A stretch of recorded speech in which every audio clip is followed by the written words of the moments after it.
I want to turn around to the return leg.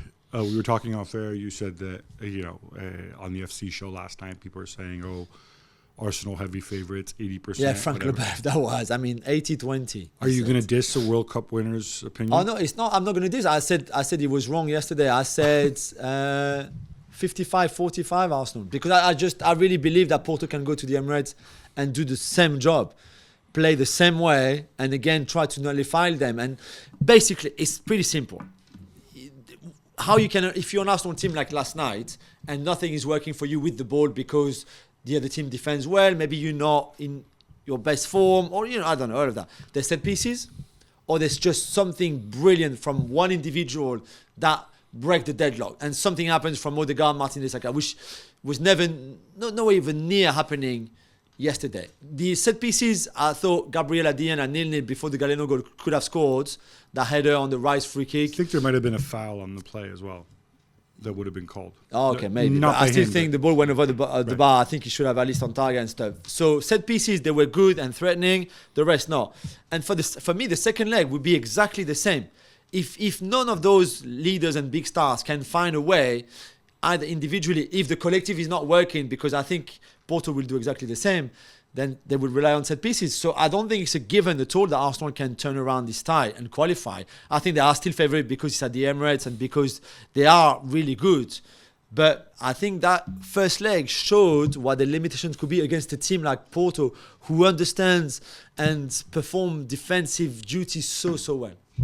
Let me ask you this, just as an aside. If something happens and Arsenal do go out and there's only one Premier League team left in the competition, assuming Man City advance, is there a broader message, broader conclusion that people might draw about the Premier League and the relative strength? Or is it just that you had United and Newcastle in there as two of your four who, maybe this was a step too far for them? Yeah, maybe. I do think that after just one season like this, I don't think you can just draw. It's not just one season, because it wasn't great last year either for Premier League teams in Europe. City. No, maybe. And I guess, at least for now, it will shush people saying, well, we already have the Super League, that's the Premier League, which makes no sense whatsoever. And I think this season in Champions League is showing it. It's, it's pretty simple.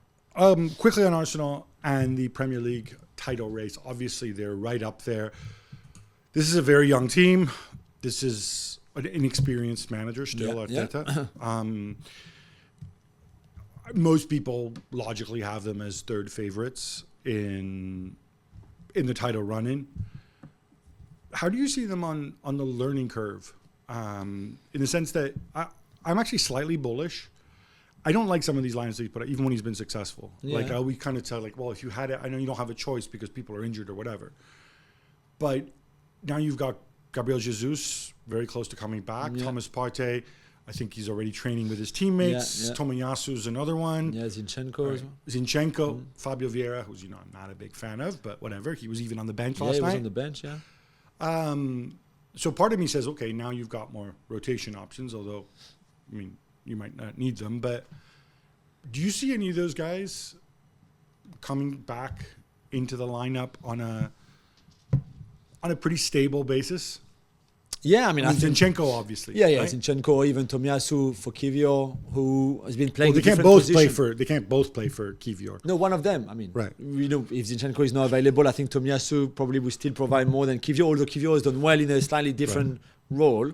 If Ben White plays like last night, I'm having Tomiyasu for Ben White on the right. Yeah, it was not. Yeah. It was not good. But he's been good in the 5 games that they had in the league. But I think it's not even so much who's going to play, who's not going to play. He's just having all the squad being there for different options, coming off the bench, even during a game. Rotation, of course. We saw last season that they also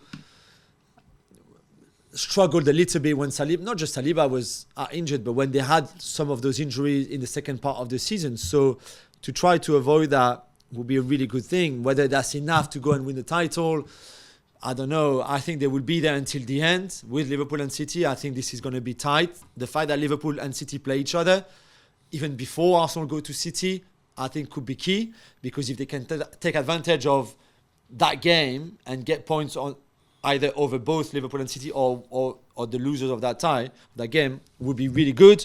So yeah, I think it's going to be great. I think they have no issues at all, the players and Arteta, by being third favourite. I don't think it's a problem for them at all. The pressure is maybe on the others. And this time you're the hunter instead of being the hunted like last season. And I wonder if that suits them even more than being the hunted.